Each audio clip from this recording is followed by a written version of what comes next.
Aquí están algunas de las muertes más escalofriantes y trágicas en la historia del senderismo, donde la aventura se convirtió en horror, desde famosas historias de exploradores perdidos hasta peligrosos accidentes al tomarse selfies. Estos relatos te dejarán sin palabras. Únete a nosotros mientras nos adentramos en el lado oscuro de la belleza de la naturaleza.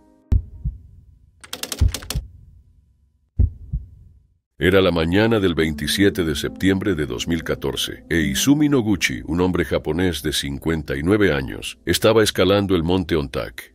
Lo que debía ser una mañana pacífica de caminata y reconexión con la naturaleza, se convirtió en una tragedia masiva. Izumi nunca salió vivo de la montaña.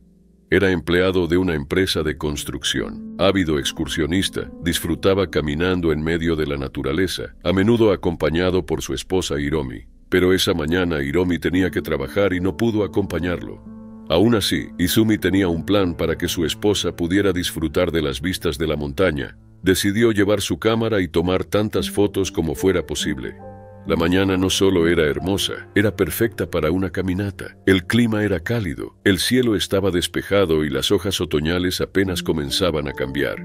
Dado que el clima era tan bueno y era sábado, Izumi estaba lejos de ser la única persona escalando el monte Ontak ese día.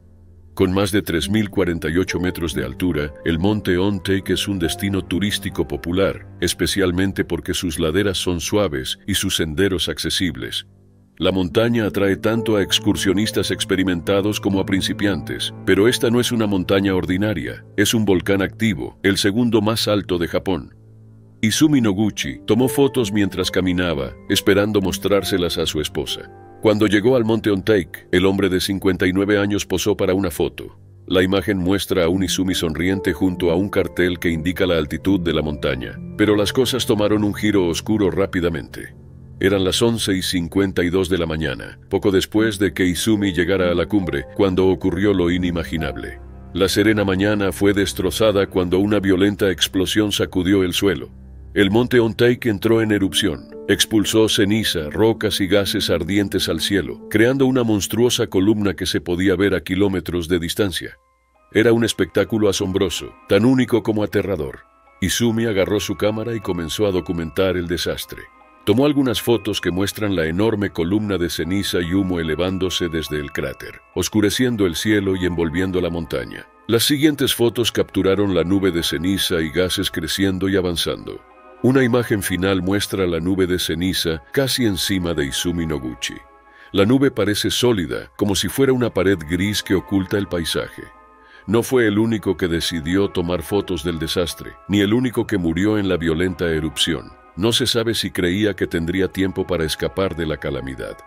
Lo que sí se sabe es que la erupción desató rocas y escombros a velocidades de hasta 305 kilómetros por hora. Algunas de esas rocas golpearon a Izumi Noguchi, matándolo. La mayoría de las víctimas sucumbieron a las heridas causadas por las rocas voladoras. El cuerpo de Izumi fue encontrado cerca del santuario en la cumbre. Muchos de los fallecidos mostraban las marcas del desastre, con numerosas fracturas y laceraciones, particularmente en la cabeza y la espalda. Muchos murieron corriendo. La cámara de Izumi fue encontrada junto a su cuerpo. Estaba abollada, pero el microchip estaba intacto. De esta manera se pudieron recuperar sus fotos. La esposa de Izumi, Hiromi, hizo públicas las imágenes como homenaje a la memoria de su esposo. Dijo que hubiera preferido que Izumi huyera en lugar de tomar fotos. Preferiría tenerlo de vuelta, añadió. Había cientos de excursionistas en la montaña ese día. 63 de ellos, incluido Izumi Noguchi, murieron en lo que fue el desastre volcánico más mortífero en Japón desde la Segunda Guerra Mundial. A pesar del aumento en la actividad sísmica detectada antes de la erupción, las autoridades dijeron que no hubo terremotos significativos que señalaran el desastre inminente. En diciembre de 2018, Louisa Vesterager Jespersen y Maren Welland, dos amigas que estudiaban en la Universidad del Sureste de Noruega, estaban de viaje en Marruecos. Pero su aventura se convirtió en una pesadilla que desató indignación mundial cuando Louisa y Maren fueron atacadas por terroristas. Louisa Vesterager Jespersen, una danesa de 24 años, y Maren Welland, una noruega de 28, llegaron a Marruecos el 9 de diciembre de 2018. Entusiasmadas por explorar los paisajes del país. Primero visitaron Marrakech antes de dirigirse al pueblo de Imlil, una base popular para turistas que desean escalar el monte Tubkal, el pico más alto del norte de África. Luisa y Maren, que también compartían piso, eran apasionadas por las actividades al aire libre y la naturaleza. Ambas estudiaban para convertirse en guías turísticas. Estaban bien preparadas para su viaje y habían tomado precauciones, pero nada ni nadie podría haber predicho lo que les sucedió. Sin que Luisa y Maren lo supieran, mientras disfrutaban de sus vacaciones, 4 hombres habían decidido mostrar su lealtad al Estado Islámico, conocido como ISIS, con actos atroces.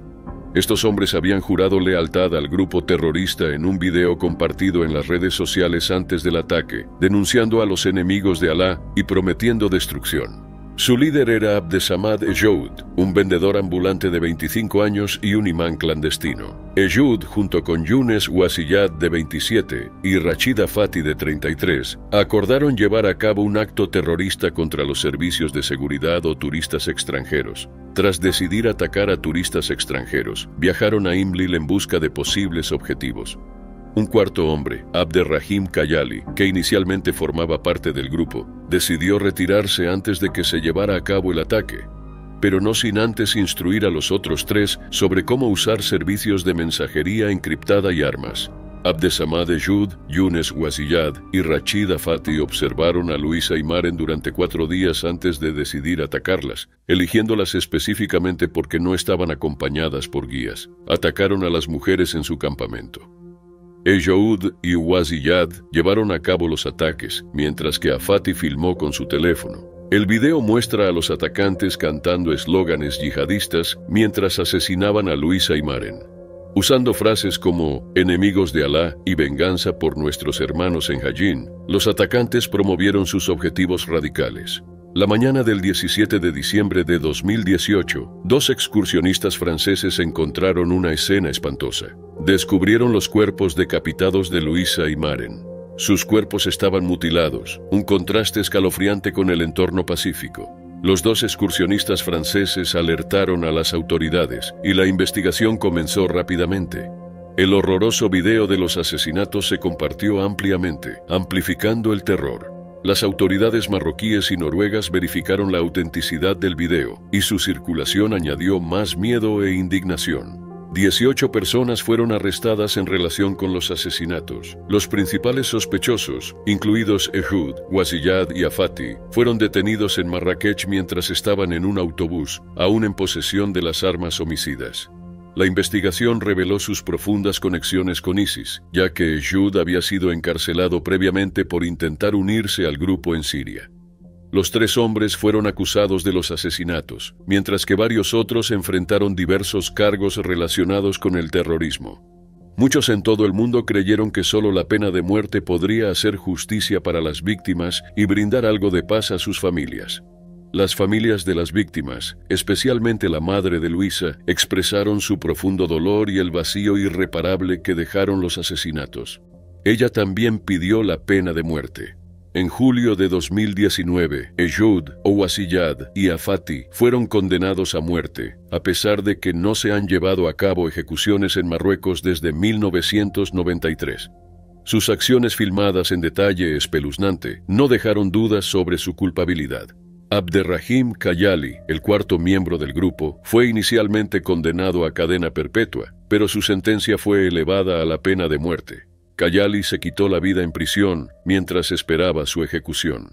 Después de los asesinatos, se realizaron vigilias y homenajes en Marruecos y en los países de origen de las víctimas. En Dinamarca y Noruega, los funerales fueron asistidos por altos funcionarios y seres queridos, quienes rindieron homenaje a Luisa y Maren.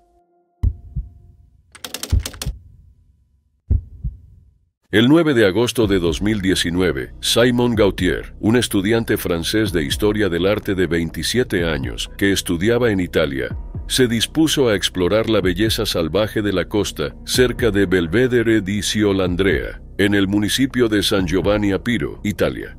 Se suponía que sería una caminata tranquila, pero el destino tenía otros planes. Ese viernes, Simon se dirigía desde Policastro Busentino hacia Nápoles, ansioso por explorar la naturaleza que había capturado su imaginación. En ese momento, llevaba 2 años viviendo en Roma, donde trabajaba en su tesis. Esta caminata debía ser un escape. Antes de comenzar su caminata, el joven de 27 años envió a su familia una foto de su mochila. Tal vez una señal de su emoción y preparación para lo que vendría.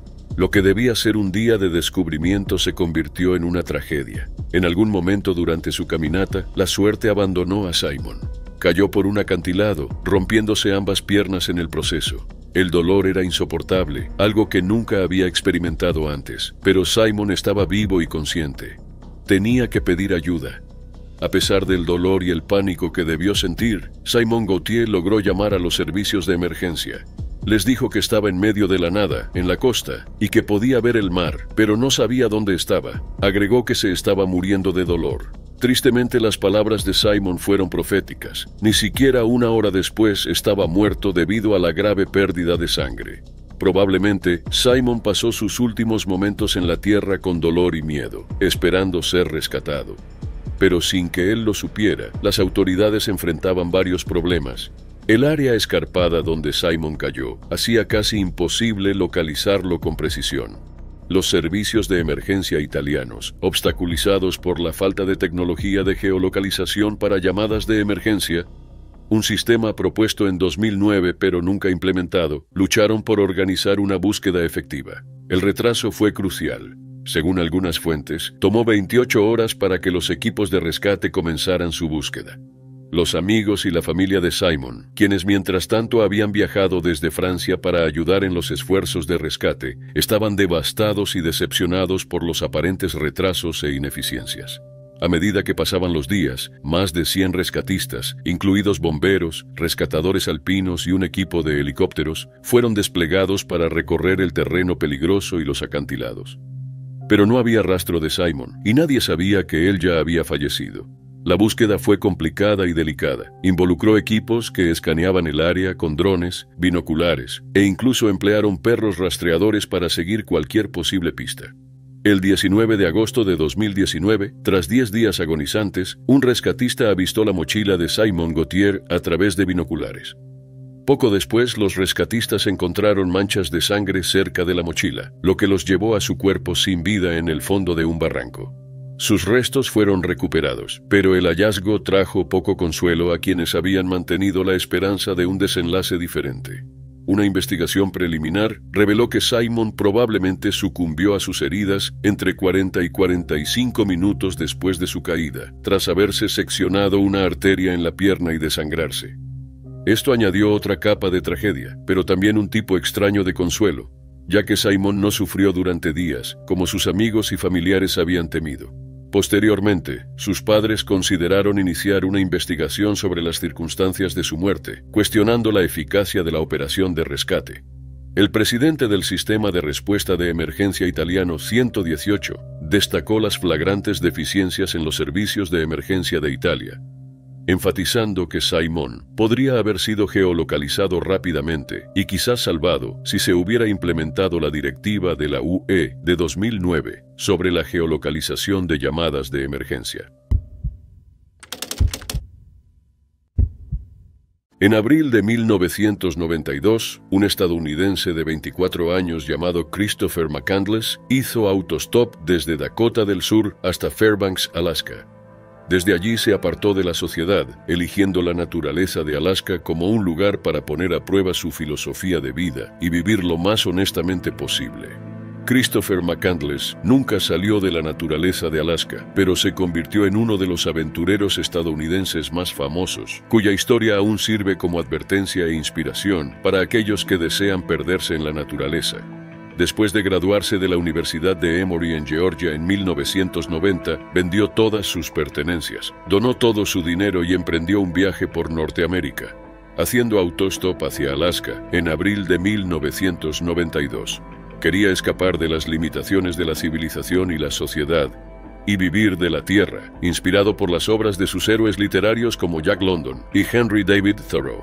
Una vez en Alaska, un electricista llamado Jim Galien le dio a Christopher un aventón desde Fairbanks hasta el comienzo del sendero Stampede. Para Jim era obvio que el joven estaba mal preparado para el viaje que quería emprender, pero Christopher no se inmutó y rechazó todas las ofertas de ayuda. Cuando ingresó en la naturaleza de Alaska, Christopher McCandless, quien a veces se hacía llamar Alexander Supertramp, llevaba solo suministros mínimos. Tenía una bolsa de arroz, un rifle, sus preciados libros y algunos equipos básicos de campamento. Caminó hasta llegar a un autobús abandonado en la orilla este del río Susquehanna, conocido como el autobús de Fairbanks 142. Estaba encantado con su descubrimiento y decidió que el autobús sería su refugio en la naturaleza. Allí el joven de 24 años documentó su aventura en su diario, pero pronto las entradas comenzaron a volverse más oscuras. Luchaba contra el hambre y la enfermedad, ya que sus intentos de vivir de la tierra resultaron ser mucho más difíciles de lo que había anticipado. La primavera se convirtió en verano, y Christopher pasó su tiempo recolectando plantas comestibles y cazando animales pequeños, detalles que conocemos por sus meticulosas entradas en su diario. En algún momento logró cazar ilegalmente un alce, pero la carne se echó a perder antes de que pudiera conservarla. Christopher se desesperó por su decisión de matar al animal, algo de lo que se arrepintió profundamente. Mientras tanto, se debilitaba gradualmente. Estaba aislado, constantemente hambriento y con frío, pero continuó adelante. Pero en julio de 1992, después de más de 2 meses en el autobús, Christopher decidió regresar a la civilización. Sabía que estaba en peligro. El río Teclánica, que antes era transitable, se había transformado en un torrente furioso, hinchado por el deshielo de verano del glaciar Cantwell. Había un teleférico abandonado que podría haberlo llevado al otro lado del río cerca de la ubicación de Chris, pero no tenía un mapa detallado de la zona. Trágicamente regresó al autobús. A partir de entonces, su situación se volvió cada vez más desesperada. Chris apenas podía escribir en su diario. El 12 de agosto escribió: hermosos arándanos azules, una simple observación, sería la última, el fin de sus pensamientos registrados. En algún momento cerca del final, Christopher tomó una fotografía de sí mismo. La fotografía muestra a un Christopher demacrado sonriendo y diciendo adiós, mientras sostiene una nota que dice: he tenido una vida feliz y agradezco al Señor. Adiós y que Dios bendiga a todos. Fue el 6 de septiembre de 1992, cuando un grupo de cazadores encontró el autobús. Dentro encontraron lo que parecía ser un pequeño bulto dentro de un saco de dormir. Los restos en descomposición de Christopher McCandless. En el momento de su muerte, Chris pesaba solo 30 kilos. Su cuerpo mostraba signos de inanición. Las autoridades confirmaron que probablemente había muerto unas 2 semanas antes de que su cuerpo fuera visto. Eventualmente se descubrió que había ingerido semillas tóxicas de plantas de papa silvestre, lo que contribuyó a su muerte. La muerte de McCandless dejó un legado complejo. Ahora es considerado tanto un héroe trágico como una advertencia. Su historia, inmortalizada en el libro de Jon Krakauer Hacia rutas salvajes y la posterior adaptación cinematográfica, resonó con aquellos que admiraban su búsqueda de autenticidad y fue condenada por otros que vieron su viaje como temerariamente ingenuo. El autobús abandonado, apodado el autobús mágico, tuvo que ser retirado ya que se había convertido en un sitio de peregrinaje para los admiradores de Christopher. Algunos de estos tuvieron que ser rescatados de la naturaleza, mientras que otros murieron intentando llegar al autobús. Era el 21 de julio de 2021. Sophia Cheung, una influencer de redes sociales de Hong Kong, estaba de excursión en Hapak Lai, un parque natural pintoresco cerca de la famosa montaña Piña. Sophia y sus amigos querían explorar el parque y quizá tomar algunas fotos para su cuenta de Instagram, en la cual tenía decenas de miles de seguidores. Pero la mujer nunca tuvo la oportunidad de publicar las fotos de ese viaje en particular. Con 32 años, Sophia era conocida en las redes sociales por sus acrobacias audaces y fotos impresionantes. Tenía una verdadera pasión por la fotografía de naturaleza y solía asombrar a sus seguidores con sus arriesgadas imágenes. Esa mañana de julio, Sophia y sus amigos llegaron a Hapak Lai alrededor de las 11 de la mañana, listos para explorar y capturar el impresionante paisaje. Hapak Lai es un parque popular ubicado cerca de la ciudad de Hong Kong. Con sus paisajes exuberantes y senderos escarpados, el parque ofrece un escape tranquilo. Una de las características notables del parque es el arroyo Tsing Dai, que se convierte en una cascada, creando un lugar impresionante pero peligroso para la fotografía. Conocida por su enfoque intrépido hacia la fotografía, Sophia se acercó al borde de la cascada para tomar la foto perfecta. Su cuenta de Instagram, llena de fotos impresionantes de sus excursiones, kayak y exploraciones, mostraba una vida vivida al límite. Su biografía decía: la vida debe ser divertida, no tonta. Mientras posaba para un selfie en el borde de la cascada, Sofía perdió el equilibrio y cayó 25 metros hasta la piscina debajo. Sus horrorizados amigos notificaron a los servicios de emergencia, que se apresuraron al lugar y la sacaron del agua. Fue trasladada de urgencia al hospital, pero a pesar de los rápidos esfuerzos de todos, Sofía Cheung fue declarada muerta en el hospital Pamela Judd Nethersall Eastern a las 7:59 de la tarde.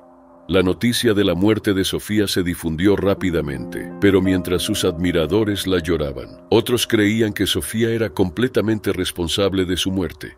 En los últimos años, ha habido un aumento alarmante en las muertes relacionadas con la toma de selfies, con personas que a menudo superan los límites de la seguridad para capturar imágenes extraordinarias. Desde nauseabundos bordes de acantilados hasta alturas vertiginosas, la búsqueda de popularidad en las redes sociales ha llevado a individuos a tomar riesgos innecesarios, a veces con consecuencias fatales.